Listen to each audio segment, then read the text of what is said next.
নমস্কাৰ মৰমৰ ছাত্ৰ ছাত্ৰীসকল আহোম ক্লাছেছ ইউটিউব চেনেলটোত আপোনালোকৰ স্বাগত জনাইছোঁ। আজি মই লৈ আহিছোঁ অসমৰ ভূগোল তোমালোকৰ ক্লাছ 9ৰ ছ'চিয়েল ছায়েন্সৰ পাৰ্ট নম্বৰ 4 অসমৰ ভূগোল। পাৰ্ট নম্বৰ 3 আছিল কি আমাৰ ভাৰতৰ ভূগোল। চ' ছাত্ৰ ছাত্ৰীসকল এতিয়া আমি আলোচনা কৰিম এই পাৰ্টৰ যিমানখিনি কুৱেশ্যন আছে অনুশীলনীত সকলোবিলাক কুৱেশ্যন উত্তৰ। প্ৰথমত কি দি আছে অসমৰ ভূ প্ৰাকৃতিক ভাগকেইটা কি কি? ইয়াৰ উত্তৰটো হ'ব অসমৰ ভূ প্ৰাকৃতিক ভাগ প্ৰধান ভাগ 4টা। ইয়াৰ কি দি আছে আমাৰ এক নম্বৰ দিছে ব্ৰহ্মপুত্ৰ উপত্যকা, বৰাক উপত্যকা, কাৰ্বি মালভূমি আৰু লাষ্টটো কি দি আছে আমাৰ বৰাইল আৰু দক্ষিণৰ পৰ্বত ৰাশি। 2 নম্বৰত কি দি আছে ব্ৰহ্মপুত্ৰ উপত্যকাৰ ভূ প্ৰাকৃতিক অঞ্চলকেইটা কি কি? ইয়াৰ উত্তৰটো হ'ব ব্ৰহ্মপুত্ৰ উপত্যকাক প্ৰধানকৈ 4টা ভূ প্ৰাকৃতিক অঞ্চলত ভাগ কৰা হয়। যেনেকুৱা ইয়াৰ 1 নম্বৰত দি আছে কি উত্তৰৰ তৰাই বা পাদদেশ অঞ্চল। 2 নম্বৰত দি আছে ব্ৰহ্মপুত্ৰৰ উত্তৰ আৰু দক্ষিণ পাৰৰ প্লাৱনভূমি অঞ্চল আৰু 3 নম্বৰত দি আছে উত্তৰ আৰু দক্ষিণ পাৰৰ সমভূমি অঞ্চল। 4 নম্বৰত দি আছে দক্ষিণ পাৰৰ বিক্ষিপ্ত পাহাৰীয়া অঞ্চল। 3 নম্বৰত কি দি আছে আমাৰ ব্ৰহ্মপুত্ৰৰ উত্তৰ আৰু দক্ষিণ পাৰৰ প্ৰত্যেকৰে 4খনকৈ প্ৰধান উপনৈৰ নাম লিখা। ইয়াৰ উত্তৰত কি দি আছে উত্তৰ পাৰৰ 4খন উপনৈ যেনেকুৱা সোৱণশিৰি, জীয়া ভৰালী, মানাস আৰু পুঠিমাৰী। আৰু দক্ষিণৰ 4খন প্ৰধান উপনৈ কি দি আছে বুঢ়ীদিহিং, দিখৌ, ধনশিৰি আৰু কপিলী। তোমালোকে উত্তৰ পাৰৰ আৰু দক্ষিণ পাৰৰ নদীকেইখনৰ নামটো ভালকৈ মনত ৰাখি ল'বা, ইয়াৰ পৰা তোমালোকৰ এক্সামত অহাৰ চান্স থাকে। 4 নম্বৰত কি দিছে ব্ৰহ্মপুত্ৰৰ সমভূমি অঞ্চলটো চমু বৰ্ণনা দিয়া। উত্তৰত কি দি আছে আমাৰ ব্ৰহ্মপুত্ৰৰ প্লাৱনভূমিৰ উত্তৰ আৰু দক্ষিণ দিশত থকা বিস্তৃত সমতল ভূভাগেই হ'ল ব্ৰহ্মপুত্ৰৰ সমভূমি অঞ্চল। এই সমভূমি উত্তৰ আৰু দক্ষিণ দুয়ো পাৰৰ উপনৈসমূহে কঢ়িয়াই অনা পলস জমা হৈ সৃষ্টি হৈছে। এই অত্যন্ত সাৰুৱা আৰু কৃষি কাৰ্যৰ বাবে উপযোগী। ইয়াত অসমৰ অধিকাংশ জনসংখ্যাই বসবাস কৰে। 5 নম্বৰত কি দি আছে আমাৰ ব্ৰহ্মপুত্ৰৰ প্লাৱনভূমি অঞ্চলটোৰ চমু বৰ্ণনা দিয়া। উত্তৰত কি হ'ব আমাৰ ব্ৰহ্মপুত্ৰ নদীৰ দুয়োপাৰে এক বিস্তীৰ্ণ চাপৰ প্লাৱনভূমি অঞ্চল আছে। বাৰিষা কালত নদীৰ পানী উপচি পৰি এই অঞ্চল প্লাবিত কৰে আৰু নতুন পলস সৃষ্টি কৰে। এই অঞ্চলত অসংখ্য বিল, জলাশয় আৰু পিটনি দেখা যায় যিবোৰ নদীৰ গতিপথ সলনি হোৱাৰ ফলত সৃষ্টি হৈছে। 6 নম্বৰত কি দি আছে মাজুলীৰ ভৌগোলিক অৱস্থান আৰু সৃষ্টি সম্পৰ্কে লিখা। উত্তৰত কি দি আছে মাজুলী পৃথিৱীৰ অন্যতম বৃহৎ নদীদ্বীপ যি ব্ৰহ্মপুত্ৰ নদীৰ মাজত অৱস্থিত। ইয়াৰ সৃষ্টি হৈছে ব্ৰহ্মপুত্ৰ আৰু ইয়াৰ উপনৈ। তাৰপিছত উপনৈৰ গতিপথৰ পৰিৱৰ্তন আৰু গেদ জমা হোৱাৰ ফলত বৰ্তমান তীব্ৰ গৰাখহনীয়াৰ ইয়াৰ আয়তন কমি আহিছে। 7 নম্বৰত কি দি আছে আমাৰ কুৱেশ্যনটো বৰাক উপত্যকাৰ চাৰিসীমা আৰু বৈশিষ্ট্য চমুকৈ বৰ্ণনা কৰা।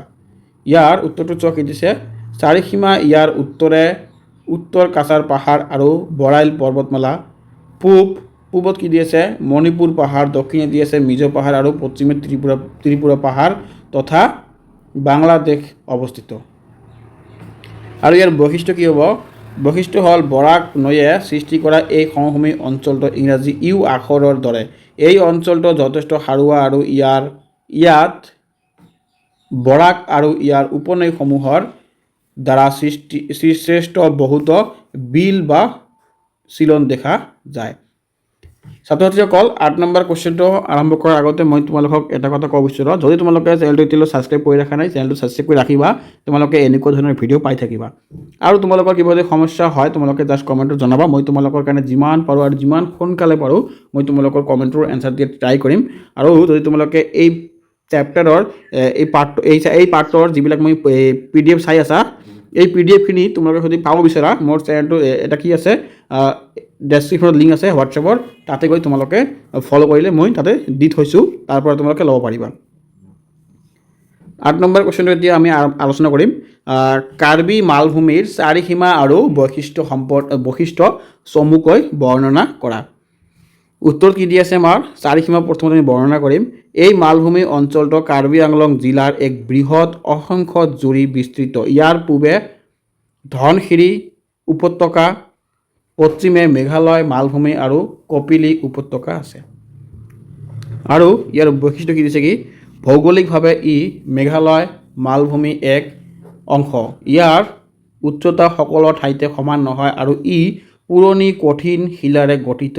ইয়াক কপিলি নদীয়ে দুভাগত বিভক্ত কৰিছে, পূব কাৰ্বি মালভূমি আৰু পশ্চিম কাৰ্বি মালভূমি। তাৰপিছত অহা কুৱেশ্যন নম্বৰ 9 বৰাইল আৰু দক্ষিণৰ পৰ্বত ৰাশিৰ বৈশিষ্ট্য চমুকৈ বৰ্ণনা কৰা। উত্তৰত কি দি আছে বৰাইল পৰ্বতমালা অসমৰ আটাইতকৈ ওখ পৰ্বত অঞ্চল।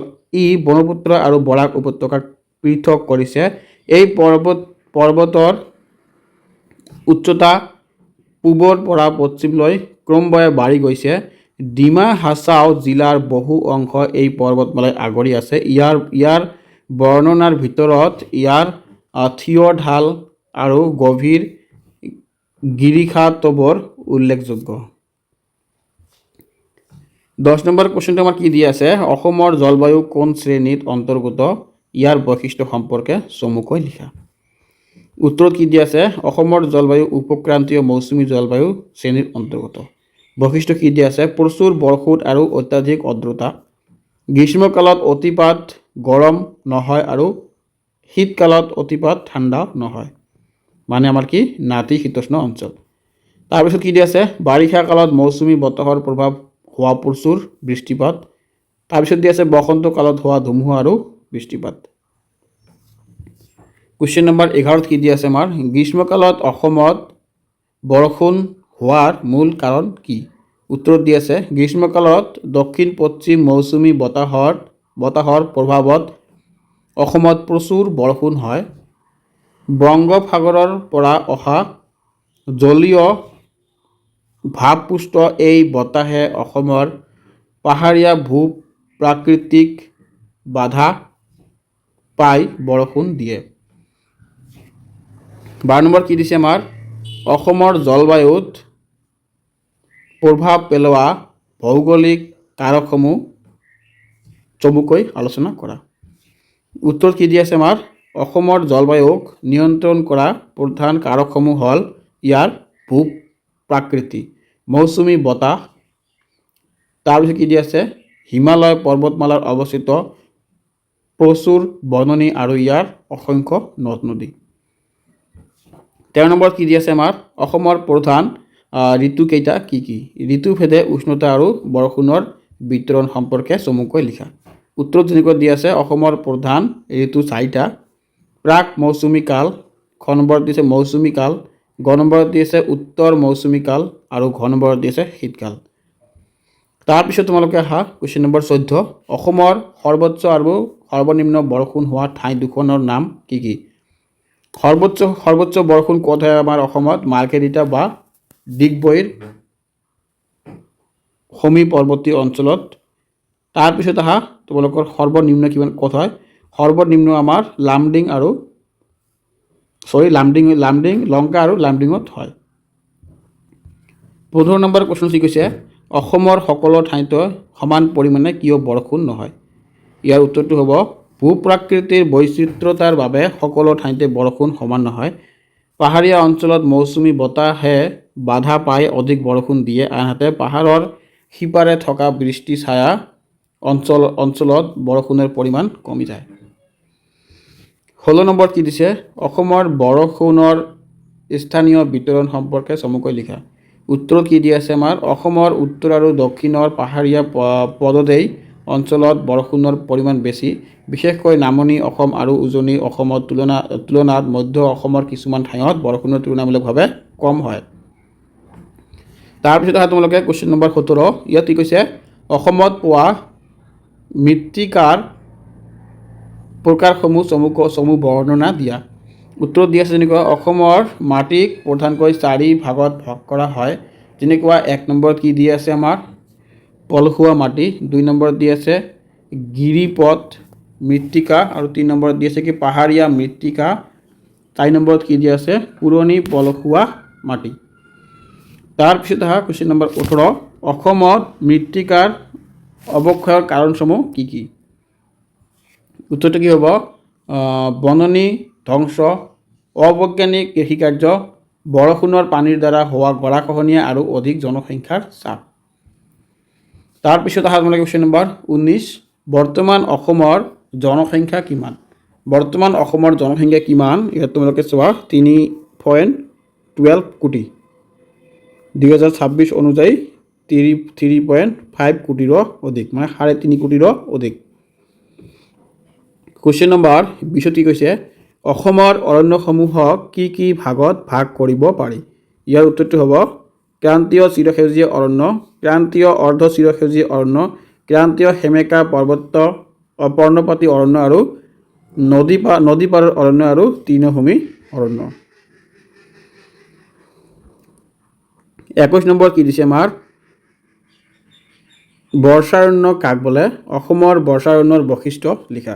উত্তৰত দিয়া আছে কি, যিবোৰ অঞ্চলত বছৰি 200 চেণ্টিমিটাৰ অধিক বৰষুণ হয় আৰু গছবোৰ সদায় চিৰসেউজীয়া হৈ থাকে তাক বৰ্ষা অৰণ্য বোলে।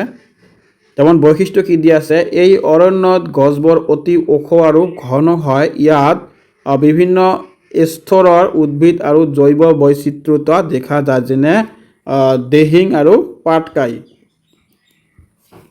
কুৱেশ্যন নম্বৰ আমাৰ 22 কি আছে চোৱা, নৈপৰীয়া অৰণ্যৰ গুৰুত্ব আৰু বৰ্তমানৰ সংকট সম্পৰ্কে চমুকৈ লিখা। ইয়াৰ উত্তৰটো হ'ব কি, নৈপৰীয়া অৰণ্যই গৰাখহনীয়া ৰোধ কৰে আৰু জলচৰ প্ৰাণীৰ আশ্ৰয়স্থল হয়। বৰ্তমান অবৈধ বসতি আৰু গছ কটাৰ ফলত এই অৰণ্যসমূহ সংকটৰ মুখত পৰিছে।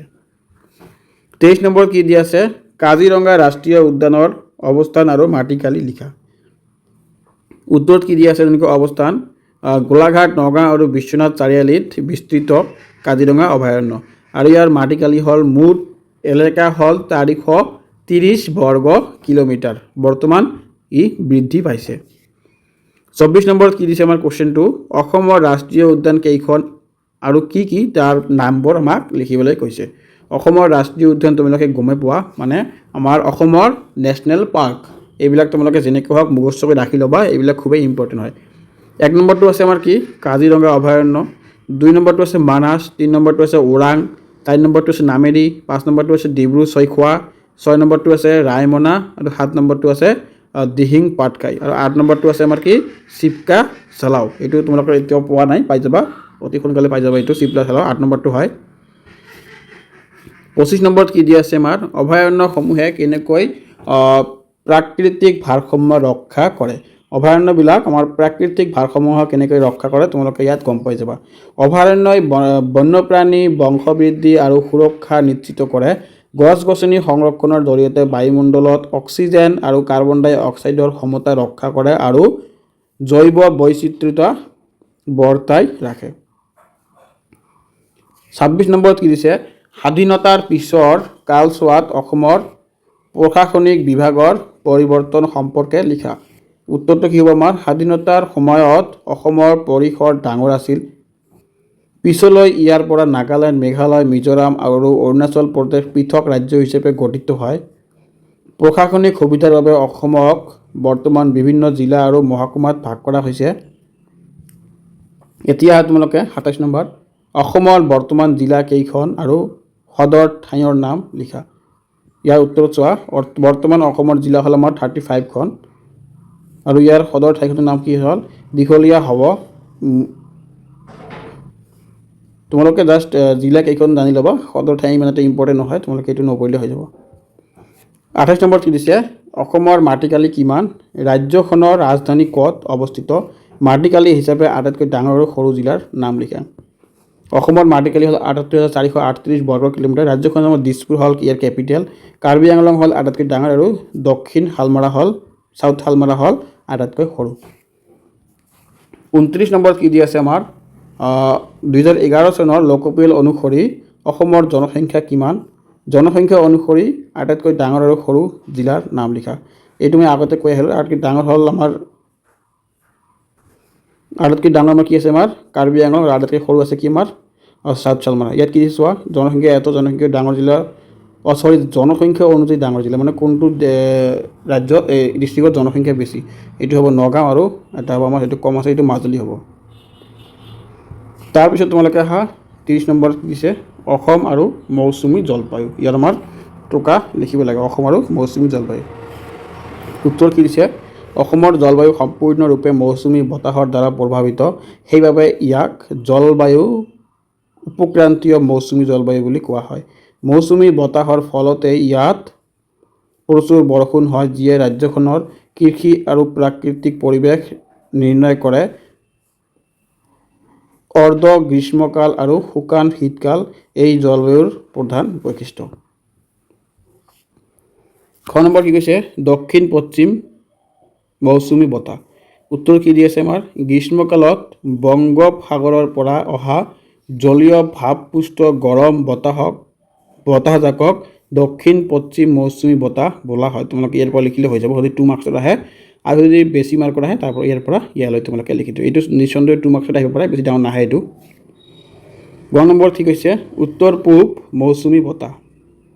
ইয়াৰ উত্তৰটো কি হ'ব, শীতকালত ভাৰতীয় স্থলভাগৰ পৰা বংগোপসাগৰৰ অভিমুখে যি চেঁচা আৰু শুকান বতাহ বয় তাকে উত্তৰ পূব মৌচুমী বতাহ বোলে। তোমালোকে ইয়াৰ পৰা লিখি দিবা। তাৰপিছত আহা অসমৰ বৰ্ষাকাল। সাধাৰণতে জুন মাহৰ পৰা ছেপ্টেম্বৰ মাহলৈকে অসমত বৰ্ষাকাল থাকে। এই সময়ত দক্ষিণ পশ্চিম মৌচুমী বতাহৰ প্ৰভাৱ প্ৰচুৰ বৃষ্টিপাত হয়। ইয়াৰ পৰা তোমালোকে লিখি দিলে হৈ যাব। তাৰপিছত আহা 9 নম্বৰ অসমৰ প্ৰাক মৌচুমী কাল। উত্তৰ কি দি আছে আমাৰ, মাৰ্চ মাহৰ পৰা মে' মাহলৈকে এই সময়ছোৱাক প্ৰাক মৌচুমী কাল বুলি কোৱা হয়। শীতকালৰ পিছত লাহে লাহে উষ্ণতা বাঢ়িবলৈ ধৰে। এই সময়তে বৰদৈচিলা অৰ্থাৎ বিজুলী ঢেৰেকণিৰ সৈতে ধুমুহাৰ বৰষুণ হয়। তোমালোকে ইয়াৰ পৰা লিখিলে হৈ যাব। তাৰপিছত আহা অসমত বৰষুণৰ স্থানিক বিতৰণ। অসমৰ সকলো ঠাইতে বৰষুণৰ সমান নহয়। পৰ্বতৰ অৱস্থানৰ বাবে ইয়াৰ বিতৰণ ভিন্ন হয়, আৰু উত্তৰ আৰু দক্ষিণৰ পাহাৰীয়া জিলাসমূহত যেনে তিনিচুকীয়া, ডিব্ৰুগড়, লখিমপুৰ বৰষুণ অধিক হয়। আনহাতে পৰ্বতৰ আঁৰত থকা লংকা আৰু লামডিং অঞ্চলত বৰষুণৰ পৰিমাণ যথেষ্ট কম হয়। 6 নম্বৰ ঠিক হৈছে অসমৰ প্ৰশাসনিক বিভাগ। উত্তৰত কি দি আছে, প্ৰশাসনিক কাম কাজ সুচাৰুৰূপে চলাবলৈ অসমক কেইবাটাও ভাগত বিভক্ত কৰা হৈছে। বৰ্তমান ইয়াত 5টা প্ৰশাসনিক সংমণ্ডল বা ডিভিজন আছে। ইয়াৰ উপৰিও ৰাজ্যখনক 25খন জিলা আৰু বহুতো মহকুমাত ভাগ কৰা হৈছে। ইয়াৰ উপৰিও স্বায়ত্তশাসিত পৰিষদসমূহ যেনে BTC, কাৰ্বি আংলং পৰিষদ, এই প্ৰশাসনিক গাঁথনিৰ এক গুৰুত্বপূৰ্ণ অংশ। তাৰপিছত আহা বৰ্গীয় নম্বৰ জিলা পৰ্যায়ত অসমৰ জনসংখ্যা। ইয়াৰ উত্তৰত কি হ'ব, 2011 চনৰ লোকপিয়ল অনুসৰি অসমৰ জনসংখ্যা বিতৰণ জিলাভেদে বেলেগ বেলেগ। নগাঁও জিলা জনসংখ্যাৰ ফালৰ পৰা আটাইতকৈ ডাঙৰ। বৰ্তমান কামৰূপ মহানগৰ ঘনত্ব সৰ্বাধিক। আনহাতে মাজুলী আৰু ডিমা হাছাওৰ দৰে জিলাত জনসংখ্যা তুলনামূলকভাৱে কম। সমভূমি অঞ্চলত জনসংখ্যাৰ ঘনত্ব বেছি আৰু পাহাৰীয়া অঞ্চলত কম। ছাত্ৰ-ছাত্ৰীসকল মোৰ ভিডিঅ'টো ইয়াতে সামৰণি মাৰিম, বেছি আৰু কোৱেশ্যন নাই, চাগে এটাই আছে আৰু BTAD মানে বড়োলেণ্ড টেৰিটৰিয়েল এৰিয়া ডিষ্ট্ৰিক্ট, ইয়াৰ বিষয়ে এটা চমু টকা লিখিব লাগে। এইটোৱে আমাৰ লাষ্ট কুৱেশ্যন চাগে। অসমৰ সংবিধানৰ ষষ্ঠ অনুসূচীৰ অধীনত বড়োলেণ্ড টেৰিটৰিয়েল কাউন্সিলৰ দ্বাৰা শাসিত অঞ্চলটোক BTAD বুলি জনা যায়। তোমালোকে BTADৰ ফুল ফৰ্মটো মনত ৰাখি ল'বা, এইটো অহাৰ চান্স থাকে। তাৰপিছত আহা ইয়াত কিমান চনত গঠন হৈছিল, 2003 চনৰ 10 ফেব্ৰুৱাৰীত স্বাক্ষৰিত হোৱা দ্বিতীয় বড়ো চুক্তিৰ ফলাফল স্বৰূপে ইয়াক গঠন কৰা হৈছিল। জিলাসমূহ ইয়াত কি কি জিলা আছে, ইয়াত প্ৰধানকৈ 4খন জিলা আছে, যেনেকুৱা কোকৰাঝাৰ, চিৰাং, বাক্সা আৰু ওদালগুৰি। বৰ্তমান তামোলপুৰো জিলাকো ইয়াৰ অংশ কৰা হৈছে। মানে বৰ্তমান ক'বলৈ গ'লে আমি 5টা জিলা বুলি ক'ব পাৰোঁ। মুখ্যালয় BTADৰ প্ৰশাসনিক কেন্দ্ৰৰ মুখ্যালয় হ'ল কোকৰাঝাৰ। মানে BTADৰ আমাৰ কেপিটেল যেনেকুৱা আমাৰ অসমৰ কেপিটেল কি দিছপুৰ, আৰু BTADৰ কেপিটেল কি হ'ব আমাৰ কোকৰাঝাৰ। উদ্দেশ্য কি আছে আমাৰ, বড়ো জনগোষ্ঠীৰ লগতে এই অঞ্চলত বসবাস কৰা আন লোকসকলৰ ভাষা, সংস্কৃতি আৰু অৰ্থনৈতিক বিকাশ সুৰক্ষিত কৰাৰ উদ্দেশ্যই এই স্বায়ত্তশাসিত অঞ্চলটো গঠন কৰা হৈছিল। ছাত্ৰ-ছাত্ৰীসকল মোৰ ভিডিঅ' ইয়াতে সামৰণি মাৰিলোঁ তোমালোকে ভালকৈ পঢ়িবা আৰু তোমালোকৰ কিবা অসুবিধা হ'লে মোৰ কমেণ্টত জনাবা মই তোমালোকৰ কাৰণে যিমান সোনকালে পাৰোঁ কমেণ্টটো পঢ়িম আৰু তোমালোকৰ যি প্ৰব্লেম আছে মই সলভ কৰি অনাৰ ট্ৰাই কৰিম আৰু তোমালোকে এইটো PDF পাব বিচাৰা মোৰ হোৱাটছআপ চেনেলটোৰ লিংক দিয়া আছে ডেছক্ৰিপশ্যনত তাতে গৈ তোমালোকে ফ'ল' কৰিবা মই তাতে অলৰেডি দি থৈছোঁ কোনো টেনশ্যন নাই জাষ্ট তোমালোকে তাতে ফ'ল' কৰি তাৰ পৰা ডাউনলোড কৰি লৈ ল'বা চ' ধন্যবাদ ছাত্ৰ-ছাত্ৰীসকল ভালকৈ পঢ়া আৰু আগুৱাই যোৱা